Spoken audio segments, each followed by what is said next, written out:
AP ప్రజారోగ్య శాఖ engineer in chief Panduranga Rao ఇంట్లో ఏసీబీ అధికారులు సోదాలు కొనసాగుతున్నాయి. ఇప్పటికే 200 కోట్లకు పైగా ఆస్తుల్ని గుర్తించారు ఏసీబీ అధికారులు. భారీగా ఆస్తి పత్రాలు స్వాధీనపరుచుకున్నారు. కిలోల కొద్దీ బంగారం, వెండి, వజ్రాల నగలను కూడా గుర్తించారు. విజయవాడలో 2 చోట్ల, గుంటూరు, హైదరాబాద్, పశ్చిమ గోదావరి జిల్లాలోని బంధువుల ఇళ్లలో ఏకకాలంలో ఏసీబీ అధికారులు సోదాలు చేస్తూనే ఉన్నారు. Visakha Andhra medical college professor Vijay Kumar ఇంట్లో కూడా తనిఖీలు జరుగుతున్నాయి.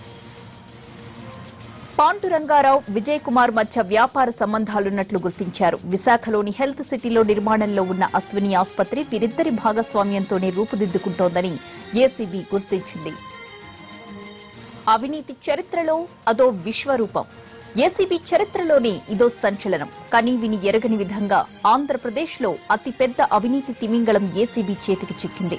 అతడి ఆస్తుల చిట్టా చూసి అధికారులే ఆశ్చర్యపోతున్నారు. ఏపీ ప్రజారోగ్య శాఖలో ఇంజనీరింగ్ చీఫ్ గా పనిచేస్తున్న పాండురంగారావు ఆస్తుల్ని లెక్క కడితే ఇప్పటి వరకు 200 కోట్లకు పైగా తేలింది. ఇది ప్రభుత్వ లెక్క.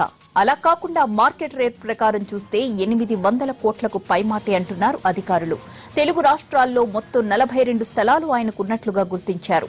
ఒక్క గోదావరి జిల్లాల్లోనే 25 ఎకరాల వ్యవసాయ భూమి ఉంది. హైదరాబాద్ లో ఎకరం విస్తీర్ణంలో కమర్షియల్ ఫ్లాట్ ఉంది.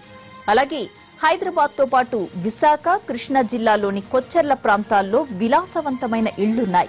ఇవన్నీ ఒకెత్తైతే కోడలి కోసం ఏకంగా 6 కోట్ల రూపాయలతో అధునాతన ఆసుపత్రిని నిర్మిస్తున్నట్లుగా అధికారుల తనిఖీల్లో బయటపడింది.